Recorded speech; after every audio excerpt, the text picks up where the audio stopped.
Hi guys, there was a question from section 1.5. This is, I believe, one of the homework assignments. Problem number 41. One of the students had a problem with this one. So let me just work it out. It's actually a very short one. It's not that long. So I'm sure by now, if you read the section 1.5, you've hopefully been learning all the rules, the power rule, the constant multiple rule, the sum and difference rule. So all those rules are there. I think here we just need probably one of them. So let me go ahead and write down the function. G of x is x to the 3/2 over 3. So I'm going to show you a little trick because obviously I believe the next section they'll talk about the product and quotient rule. So this is a quotient because a fraction of course also means quotient. But even when we learn that next section, I would not apply quotient rule here because some quotient can be rewritten and you can actually just make your life a little bit simpler, okay? So I'm going to do a little algebra here. First, I'm going to rewrite this.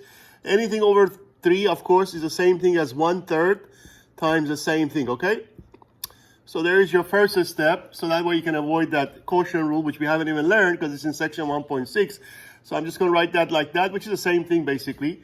Because 1 times anything is itself, of course, over 3. Now we have a constant. As you know, 1/3 is a constant.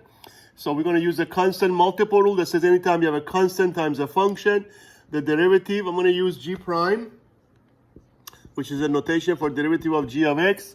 And that's going to be the constant remain the same. So you leave that in front. And then multiply by derivative of the function. Of course, the function is x to a power. So we're going to apply the power rule that was given in this section that says the power comes down and then you multiply by x to the power minus 1, which is 3/2 minus 1. Let me just pause here for a minute. So the first step was to rewrite that expression as 1/3 times x to the 3/2. And then to differentiate, we're going to apply the constant multiple rule because you have a constant times, which means also multiple of a function. So the rule says you just leave the constant alone. And then you multiply by derivative of the function. Now the function is x to a power. So we're going to apply the power rule that says the power times x to the power minus 1. Okay? So right now you can actually clean this up. The 3 and the 3 cancel each other. So all you have left at the end is 1/2. And let me actually move it. Let me move it up so you can see it better. So